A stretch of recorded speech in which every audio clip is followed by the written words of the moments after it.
ఒక కోటీశ్వరుడైన అబ్బాయి ఒకరోజు తన ఇంట్లో పనిచేసే పేద మనిషి గుడిసెకు వెళ్ళాడు.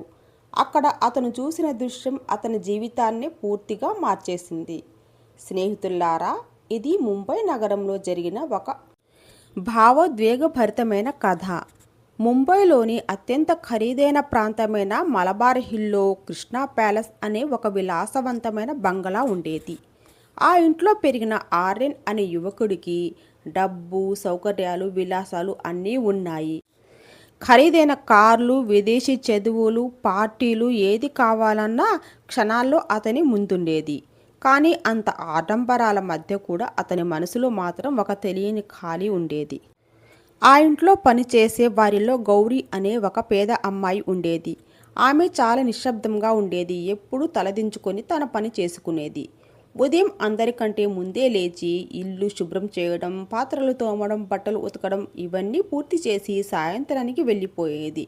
ఇంట్లో మిగతా పని వాళ్ళు ఆమెను తక్కువగా చూసేవారు. కానీ గౌరీ మాత్రం ఎప్పుడూ ఎవరికీ తిరిగి మాట్లాడేది కాదు. ఆర్యన్ మొదట్లో ఆమెను పెద్దగా పట్టించుకోలేదు. కానీ ఒక విషయం మాత్రం అతని దృష్టిలో పడింది. గౌరీ చాలా నిజాయితీ గల అమ్మాయి. ఇంట్లో ఎంత ఖరీదైన వస్తువులు కనిపించినా ఆమె వాటిని తాకేది కాదు. ఒకరోజు ఆర్యన్ వాడే ఖరీదైన వాచ్ కనిపించకపోయింది. అందరూ వెతుకుతుండగా గౌరీ మెల్లగా వచ్చి, బాబుగారు, ఇది సోఫా కింద పడింది అంటూ 2 చేతులతో ఇచ్చింది.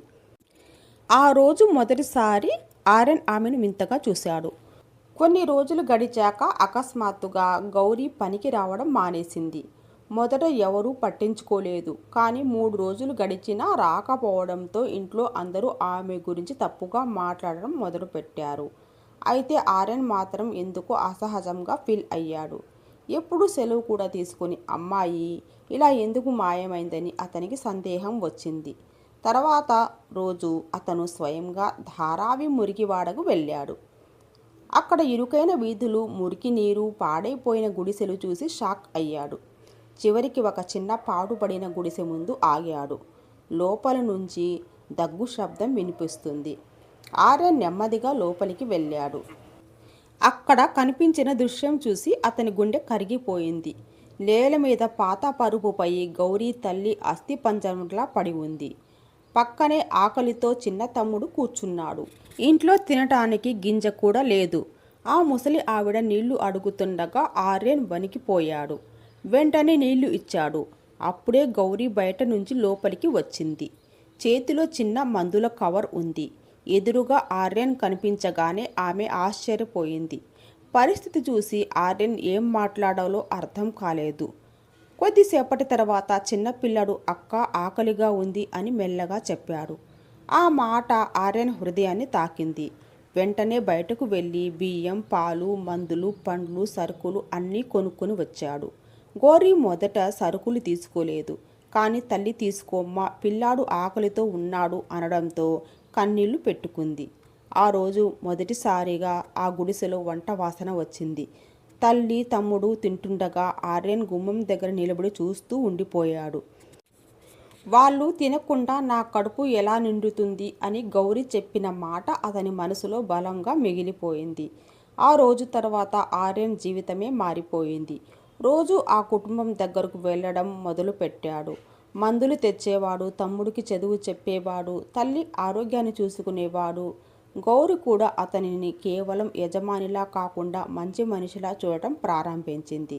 కానీ సమాజం మాత్రం వాళ్ళ గురించి మాట్లాడటం మొదలుపెట్టింది. పేద అమ్మాయి పెద్ద మనిషిని పట్టేసింది అంటూ వెనక మాటలు వచ్చాయి. గౌరీ బాధపడింది. కానీ ఆర్యన్ మాత్రం వెనక్కి తగ్గలేదు. ఒకరోజు గౌరీ తల్లి పరిస్థితి చాలా విషమంగా మారింది. ఆర్యన్ వెంటనే డాక్టర్ను తీసుకుని వచ్చాడు. చికిత్స చేసిన ప్రయోజనం లేక చివరికి ఆ ముసలి తల్లి చనిపోయింది. గౌరీ కన్నీళ్లు పెట్టుకొని కూలిపోయింది. చిన్న తమ్ముడు భయంతో ఏడవసాగాడు. ఆ రోజు ఆర్యన్ వాళ్ళను ఒంటరిగా వదిలిపెట్టలేదు. మీరిద్దరూ మా ఇంటికి వచ్చేయండి, ఇక మీదట మీరు ఒంటరి వాళ్ళు కాదు అన్నాడు. గౌరీ నిశ్శబ్దంగా తల ఊపింది. కొన్ని నెలల తర్వాత కృష్ణా ప్యాలెస్ వాతావరణం పూర్తిగా మారిపోయింది. చిన్న తమ్ముడు మంచి స్కూల్లో చదువుకుంటున్నాడు. గౌరీ ఇంటి బాధ్యతలు చూసుకుంటుంది. ఆర్యన్ కూడా నిజమైన ఆనందం అంటే ఏమిటో అర్థం చేసుకున్నాడు. ఒకరోజు బాల్కనీలో నిలబడి కింద ఆడుకుంటున్న పిల్లాడిని చూస్తూ చిరునవ్వు నవ్వాడు. అప్పుడే గౌరీ టీ తీసుకుని వచ్చింది. ఇద్దరి కళ్ళు కలిశాయి. ఆ చూపుల్లో ఎలాంటి దూరం లేదు, కేవలం ఆత్మీయత మాత్రమే ఉంది. ఆర్యన్ అప్పుడు గ్రహించాడు, డబ్బు మనిషిని గొప్పవాడిని చేయదు, మానవత్వమే అసలైన సంపద. ఇతరుల బాధను అర్థం చేసుకొని అండగా నిలబడగలిగిన మనసే నిజమైన ధనం. ఈ కథ మనకు నేర్పేది ఒక్కటే, మన చేతిలో ఉన్న డబ్బు కంటే మన హృదయంలో ఉన్న మంచితనం గొప్పది. ఈ కథ నచ్చితే లైక్ చేయండి, షేర్ చేయండి మరియు సబ్స్క్రైబ్ కూడా చేసుకోండి. Thank you for watching.